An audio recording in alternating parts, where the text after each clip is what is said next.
Hello बिंदास wild fam, आप सब कैसे हैं? हम लोग बिल्कुल ठीक है।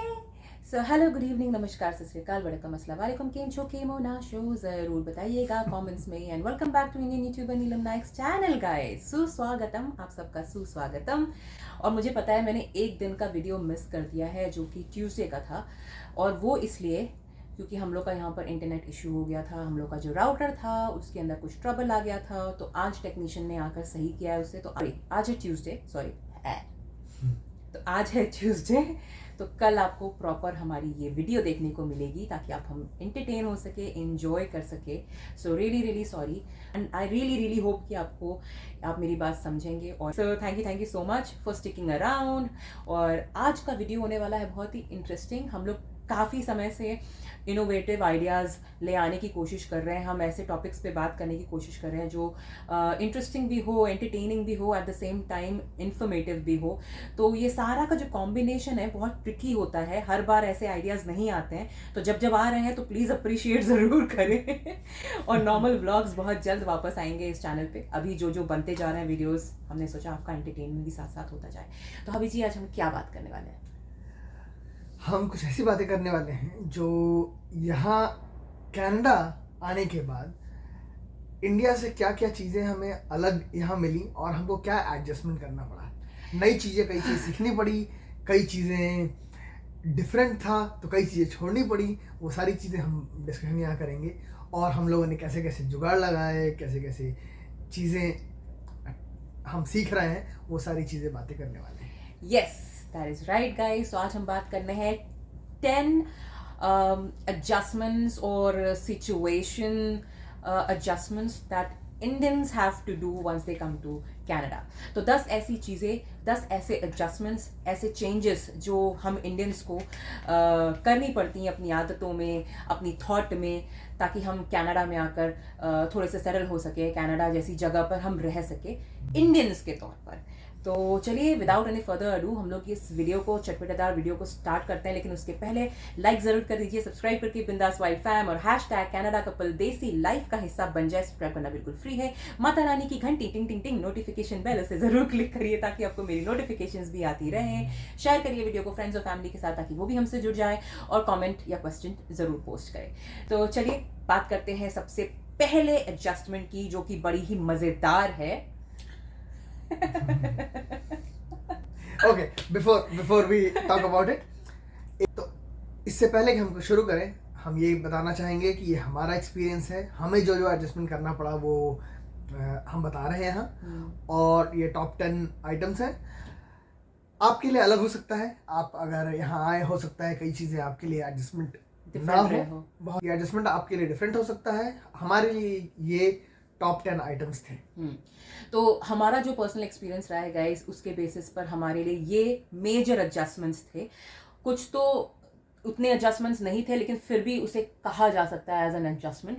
लेकिन काफ़ी लोगों के लिए हो सकता है वो हमसे रिलेट कर पाए, काफ़ी लोग हो सकता है हमसे डिसएग्री करें। सो प्लीज़ उस चीज़ को माइंड मत करिएगा, ये हमारा पर्सनल ओपिनियन है और पर्सनल एक्सपीरियंस है। सो पहला वाला बहुत ही मज़ेदार और चटपटेदार है, इसीलिए टॉप ऑफ द लिस्ट है। पहला है बाथरूम रूटीन्स। पोटी पोटी। सही में यहाँ पे कनाडा आने के बाद नीलू को बहुत तकलीफ हुई। सही में मेरा तो ये राउंड 2 था। जब मैं लास्ट टाइम यूएस गया था तो भी मुझे ये एक्सपीरियंस करना पड़ा था, तो मैंने जुगाड़ निकाल लिया था। इंडियंस है, जुगाड़ तो लगता ही है, तो निकाल लिया था, और वही जुगाड़ अब हम लोग है यहाँ नीलू यूज़ कर रही है। तो चलिए पुराने ज़माने की बात करते हैं, जब हमारे पेरेंट्स, हमारे ग्रैंड पेरेंट्स और हमारे ग्रैंड पेरेंट्स जब लोटा लेके जाया करते थे खेतों में, तो कई हिंदी साहित्यों में आपको मिल जाएगा कि सुबह सुबह लोग लोटा लेके चले पड़े हैं खेतों की तरफ भोर में। भोर में। तो वो हाल दोबारा हो रहा है। बस ये है कि एक अच्छे से बाथरूम के अंदर जहाँ पे सारी सुविधा है। तो आपका जो लोटा है वो होज भी हो सकता है, वो एक बॉटल भी हो सकती है, वो एक लोटा भी हो सकता है, एक जग भी हो सकता है। हाँ, तो सीन ये है कि इधर वेस्टर्न कंट्रीज में आपको पानी वॉशरूम में नहीं मिलता है फॉर वॉशिंग योर बम। या यस, तो फिर यहाँ पे वॉशरूम में शावर नहीं होता, जेट नहीं होता और कोई तरीका नहीं होता कि आप बाथरूम में कोई ऑटोमेटेड वाटर का सिस्टम हो।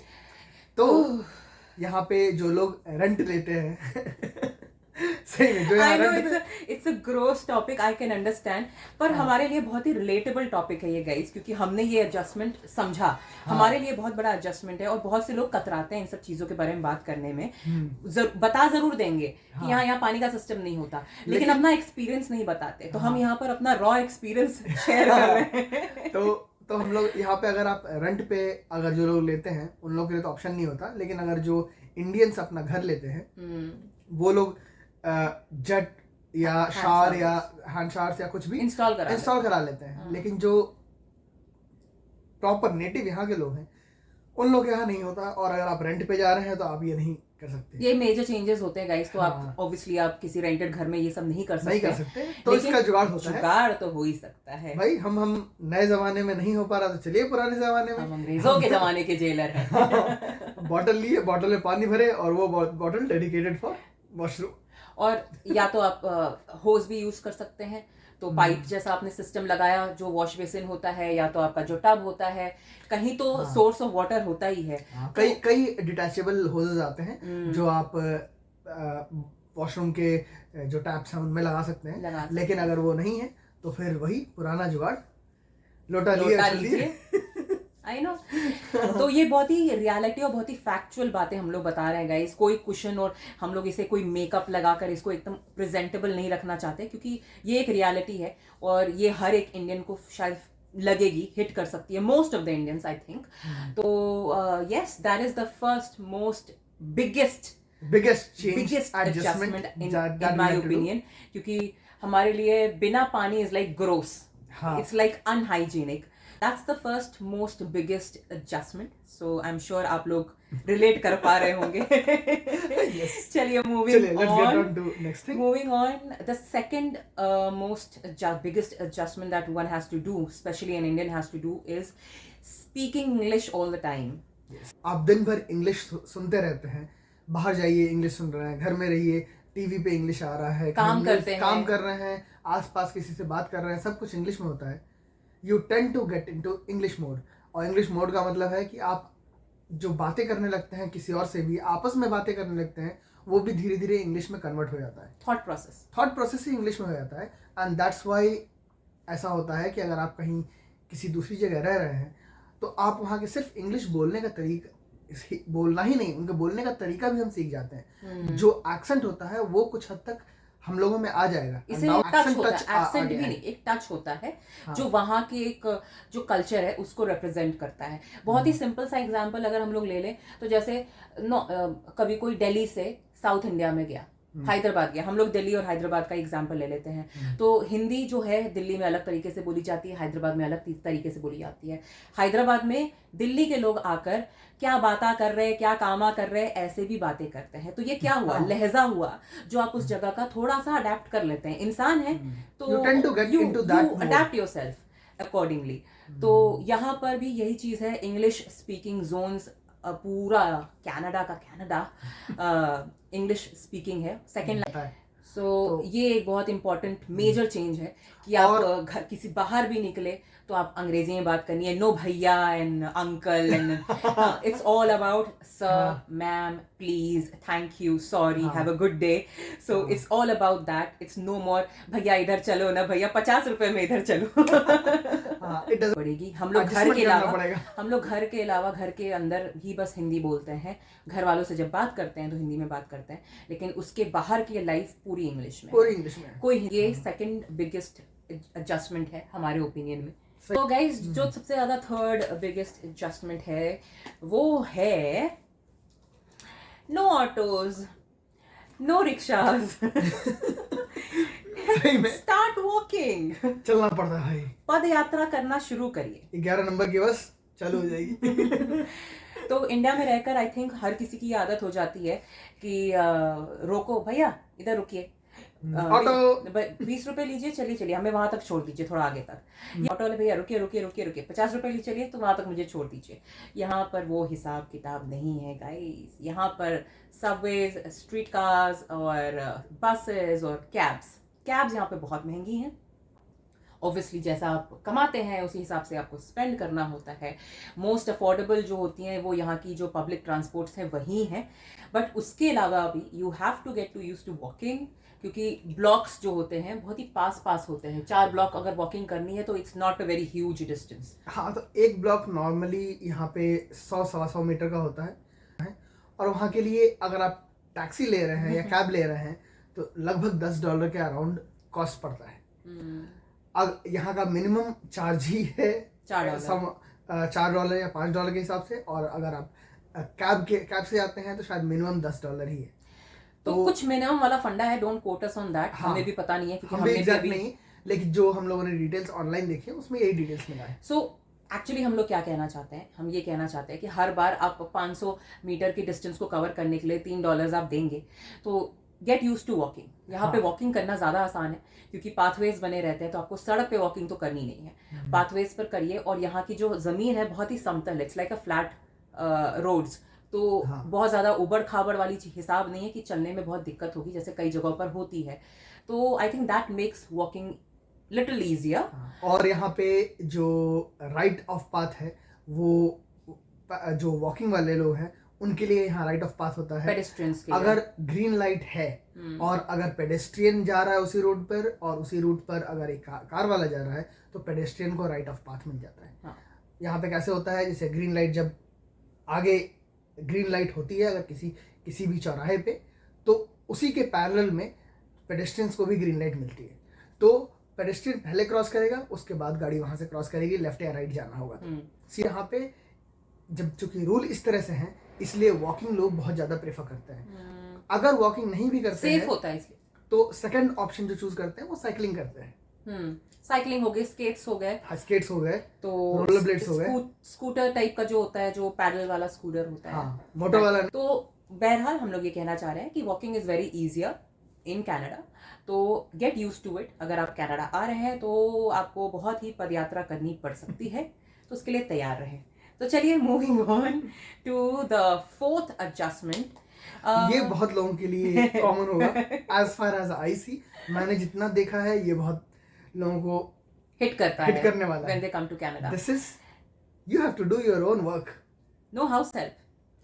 House help मतलब no दीदी, no आंटी, no भैया, no भाई, nothing. कुछ नहीं, जो करना है खुद करना है, बर्तन धुलना है खुद धुलना है, आपको कपड़े धुलने हैं खुद धुलने हैं, घर में झाड़ू लगाना है तो खुद ही करना है। किसी भी चीज के लिए आपको हेल्प नहीं मिलता है, एक्चुअली मिलता है, बट बहुत महंगा होता है यहाँ।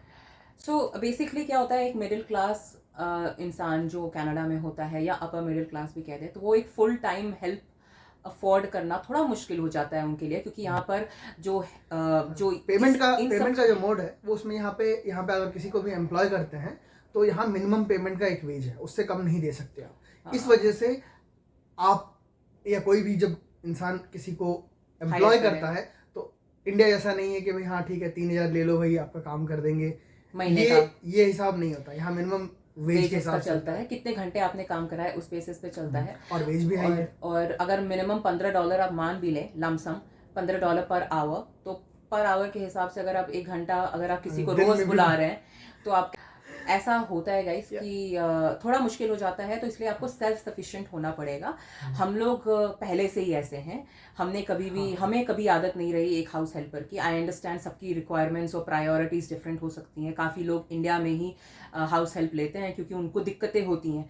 हम लोग मैनेज कर लेते थे, तो हम लोग प्रेफर करते थे कि खुद से काम कर लो, चाहे घर की सफाई हो, चाहे घर का खाना हो, चाहे anything related to home is like taking care of the home, we did it ourselves. So we are already hands on it, I think little bit we can manage it, तो हमें ज़्यादा हिट नहीं किया। But I am sure जिन लोगों को ये आदत थी, या जो फैमिलीज़ के साथ रहते हैं तो उनको हेल्प मिलती रहती है, फैमिलीज़ का सपोर्ट रहता है, वो घर का खाना देख लेते हैं। आप घर पे जैसे ही ऑफिस से आते हो तो घर पे परोसा परासा खाना मिल जाता है, यहाँ पे वो भी करना पड़ता है। तो बहुत चीज़ें होती हैं जो चेंज हो जाती हैं अगर आपको हेल्प ना मिले तो that is something you need to be prepared for, कि house help is like a big sapna here. तो yes, be prepared for it. So that's the fourth adjustment जो एक इंडियन को शायद करनी पड़ जाए। चलिए मूविंग ऑन। पांचवी चीज, fifth adjustment that we are talking about, ये भी एक एडजस्टमेंट हम शायद नॉर्थ इंडियंस और जो साउथ इंडिया और जो ऐसे रीजन्स को बिलोंग करते हैं जहाँ पर बहुत एक्सट्रीम वेदर नहीं होता, वो रिलेट कर पाएंगे। That is extreme climatic difference guys. Yes, weather बहुत बुरी तरह चेंज होता है। बहुत change सुबह होता कुछ और, शाम में कुछ और रहेगा, और फिर सुबह वो नॉर्मल हो जाएगा। तो बेसिकली कनाडा में जो वेदर है वो बहुत ही ड्रास्टिकली चेंज हो सकता है। एक टाइम पर अगर पूरी दोपहर है मस्त वाली, तो अचानक से बारिश होकर टेम्परेचर इतना ड्रॉप हो जाएगा कि 1 डिग्री तक भी पहुंच सकता है। So you never know, it is very unpredictable. What we are trying to say is थोड़ा जो क्लाइमेटिक डिफरेंस है आपको फील होगा। -25, -65, ये एक टेम्परेचर रेंज मैं आपको दे रही हूँ। -25 टोरंटो तक जाता है, कुछ ऐसे parts of Montreal and all जहाँ पे -65 तक जाता है गाइस टेम्परेचर। तो जस्ट एक्सट्रीम सर्दियों में, और गर्मियों में टोरंटो में तो 32, 35 तक भी जाता है, ये ह्यूमिडिटी लेवल के साथ। तो गर्मियों में भी यहाँ थोड़ी ठीक ठाक गर्मी होती है। अभी तो यहाँ 30 डिग्री भी नहीं हुआ था, और यहाँ पे हीट वार्निंग इशू हो गई थी, और उसके बाद फिर हीट के बाद बारिश हो गई, तो थोड़ा सा मौसम फिर कूल डाउन हो गया। तो उतनी हैवी हीट नहीं हुई, और हम लोग को लग रहा था बस इतने में हीट वार्निंग, तो हम लोग 50 डिग्री झेलते हैं भाई। हैदराबाद में 50 डिग्री झेल कर आए हम लोग। बट बहरहाल हम लोग ये कहना चाह रहे हैं कि अगर आप लोग ठंडी के ज़्यादा प्रोन नहीं है, जैसे कुछ पार्ट्स ऑफ इंडिया है, साउथ इंडिया, जहाँ पर ठंडियाँ ज़्यादा नहीं पड़ती हैं, उन्होंने कभी लाइफ में 1 डिग्री का टेम्परेचर भी एक्सपीरियंस नहीं किया होगा। जब जो कि लोग नॉर्थ इंडिया में रहते हैं, उनको ठंडक का एक्सपीरियंस रहता है, भले ही बर्फबारी का नहीं, लेकिन ठंडक का ज़रूर रहता है। तो यहाँ की जो ठंडक है वो सिमिलर टू वैसी ही है, और भी ज़्यादा ड्रॉप डाउन हो जाता है, ऑब्वियस बात है, क्योंकि स्नोफॉल होता है। But you have to adjust to it. It is a big adjustment for an Indian for sure. Right, चलिए मौसम की बातें हो गई, अब थोड़ी पेट पूजा की बातें कर ले। नेक्स्ट आइटम, तो sixth adjustment guys, the sixth most biggest adjustment pet. that we think is पेट। तो पेट खुश तो मन खुश तो तन खुश, ठीक है ना। तो यहाँ पे स्ट्रीट फूड नहीं मिलता है, जो हम लोग इंडिया में चलो भाई भैया रास्ते वाले भैया से गोलगप्पे खा लेते हैं, वो नहीं मिलता। चाट जो है वैसे नहीं मिलेगी, आपको प्रॉपर रेस्टोरेंट में जाके ऑर्डर करना होगा। हम लोग ये कहना चाह रहे हैं कि घर से निकलते हैं हम लोग तो तुरंत एक इंडिया में क्या होता है, चाट की एक भंडार दिख जाता है, छोटा ठेला दिख जाता है, एक गोलगप्पे वाले भैया दिख जाते हैं, एक चाट वाले भैया दिख जाते हैं, एक ऑमलेट वाले भैया दिख जाते हैं, ब्रेड ऑमलेट बना रहे हैं, तो एक पराठे वाली गली होती है। यहाँ पर ये चीज़ें नहीं है। जो स्ट्रीट फूड का जो जॉय होता है, घर से निकल कर बस एक एग रोल पकड़ लिया, हाथ में चबाते हुए निकल लिए, एक वेज रोल पकड़ लिया, अरे भैया वेज रोल बनाना जरा, मैं सिगरेट फूंक कर आता हूँ। यहाँ पे वो भी नहीं मिलेगा। यहाँ पर हम लोग ये बताना चाह रहे हैं कि जो स्ट्रीट फूड का जो फील होता है वो आप कनाडा में ज़रूर मिस करेंगे। कि हाँ, घर से बाहर निकलते यार पकौड़ियों की दुकान होती थी भैया की, बताओ बाटी चोखा की एक दुकान होती थी जो हम खा लेते थे जहाँ पर, तो डिफरेंट टाइप ऑफ जो फील होती थी, होमी टाइप का, वो कनाडा में कम है। अगर रास्ते में खड़े होकर गोलगप्पे खा रहे हैं, वो सब जो फील होती है वो कनाडा में नहीं मिलेगी। हाँ, घर पे आप गोलगप्पे का दुकान जरूर खोल सकते हैं, कोई दिक्कत वाली बात नहीं है। सेल्फ सफिशिएंट, अपने किचन बनाइए, अपने ही खाइए। हाँ, तो इसे कहते हैं सेल्फ सफिशिएंट। तो चलिए गाइस, मूविंग ऑन, हमारे सेवेंथ मोस्ट बिगेस्ट एडजस्टमेंट।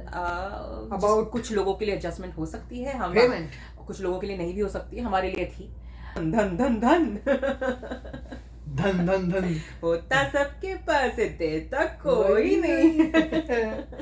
सही में ये बहुत ही different way of doing business है। यहाँ पे मोस्टली लोग क्रेडिट कार्ड का यूज़ करते हैं, जबकि इंडिया में मोस्टली लोग डेबिट कार्ड का यूज़ करते हैं। अब धीरे धीरे ट्रेंड इंडिया में भी हो रहा है क्रेडिट कार्ड का, बट इंडियन जो बैंकिंग सिस्टम है वो बहुत ही सेफ और बहुत ही कहते हैं रिलायबल है। उसमें दिक्कतें बहुत कम होती हैं, और आपके कभी भी कोई आप ट्रांजैक्शन करते हैं तो आपको मैसेज आता है कि ये ट्रांजैक्शन हुआ है।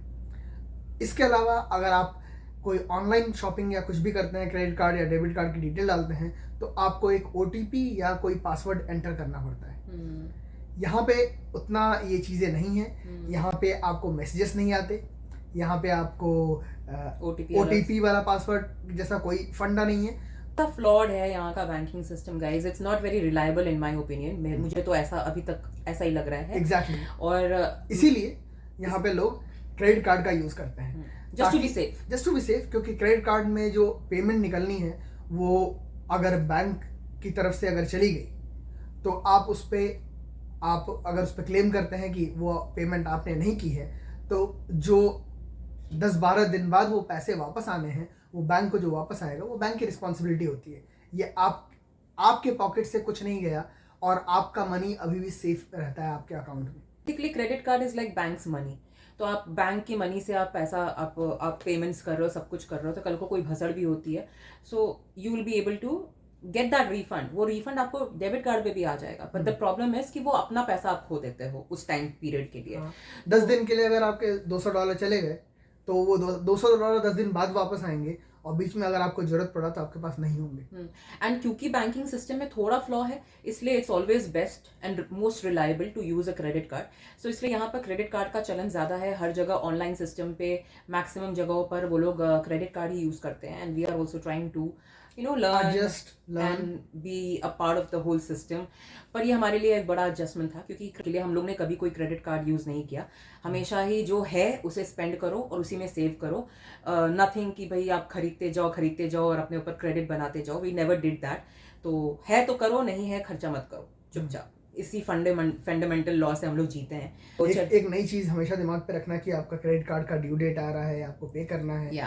वो चीजें थोड़ी सी to get into the zone of using a credit card थोड़ा सा टाइम लगेगा, बट हो जाएगा. I know it's actually a new thing for us, so we are also learning. But moving on, let's get on something. So ये हो गया 7th point. अब हम बात करते हैं 8th पॉइंट, जो कि हमारे लिए बहुत वैलिड है. हबी जी तो बहुत खुश है इस चीज़ से, लेकिन हमारे लिए थोड़ी सी ये डिसअपॉइंटमेंट है. थोड़ा सा हमें कष्ट ज़रूर झेलना पड़ रहा है इसके लिए कि there are no fans, no पंखा हियर. पंखे वाला सिस्टम कनाडा में बहुत ही रेयर है कि सीलिंग फ़ैन आपको मिले, क्योंकि यहाँ पर सेंट्रल एयर कंडीशनिंग होती है, तो वही लोग यूज़ करते हैं. और उसके अलावा अगर आपको पंखे का फील चाहिए तो वो जो फर्राटा आता है ना, फर्राटा पेडेस्ट्रियल फैंस, वो यूज करना पड़ेगा. सीलिंग में तो जगह ही नहीं है कि आप फैन लगवा भी सके. आप वो काम करते हैं लोग जिनका खुद का घर होता है, जिन्हें चाहिए सीलिंग फैन, तो वो कर सकते हो. लेकिन आप अगर रेंट वाले घर में हो तो आप उसको छू भी नहीं सकते हो. तो उस छूने वाली भी बात नहीं है. उन्होंने कोई सॉकेट ही नहीं दे रखा है, तो लगाओगे कहाँ, झूमर में. तो बेसिकली नो फैन, तो मतलब it's a big adjustment for मी, क्योंकि बिल्कुल पिन ड्रॉप सन्नाटा होता है जब हम लोग सोते हैं. तो एक एक ड्रॉप पानी का मुझे सुनाई देता है. एक एक पिन जो ऊपर वाले गिराते हैं वो मुझे सुनाई देता है. 2 घर छोड़ के अगर कोई किसी का ग्लास टपका तो वो सुनाई देता है. तो it is like I am completely aware all the time. तो नींद की ना एकदम सॉलिड वाट लग जाती है मेरी. तो it is a big adjustment for me. Hubby ji तो इज ऑल मस्त. तो इस तरह पंखे वाली फील मैं मिस करती हूँ, और आई एम श्योर मेरे जैसे बहुत लोग होंगे जो मिस करते हैं. सो जब हम लोग नए रेंट वाली जगह जाएंगे तो होपफुली फिंगर्स क्रॉस्ड एक आ जाएगा फर्राटा, तो हम कमरे में लगा के सो सकते हैं. गर्मी नहीं फील होती है, पर वो जो हवा वाला फील होता है, वो जो हल्की हल्की आवाज़ चाहिए ना, वो साइलेंस किल करने के लिए, वो गर्मी के साथ हमारी वो भी हेल्प कर देता है ना. तो एक पंथ 2 काज हो जाते हैं हमारे फर्राटे वाले. हम लोग प्रेफर करते. This is like a biggest adjustment for me, one of the biggest adjustments. No pain guys. तो AC मिलेगा ना कि no pain. चलिए moving on. ninth point क्या है? यहाँ पे लॉन्ड्री का जो सिस्टम है, इसमें 2 ऑप्शंस होते हैं. एक आपका वॉशर होता है और एक ड्रायर होता है. और वॉशर में कपड़े धुल जाते हैं, और ड्रायर में बिल्कुल ऐसे सूख के निकलते हैं जैसे बाहर आपने धूप में सुखा रखे हो.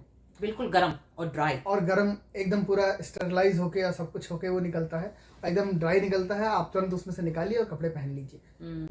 पूरा सूख जाता है. अच्छा खासा. ये यहाँ का रिक्वायरमेंट है, क्योंकि अराउंड द ईयर आपको धूप नहीं मिलेगी.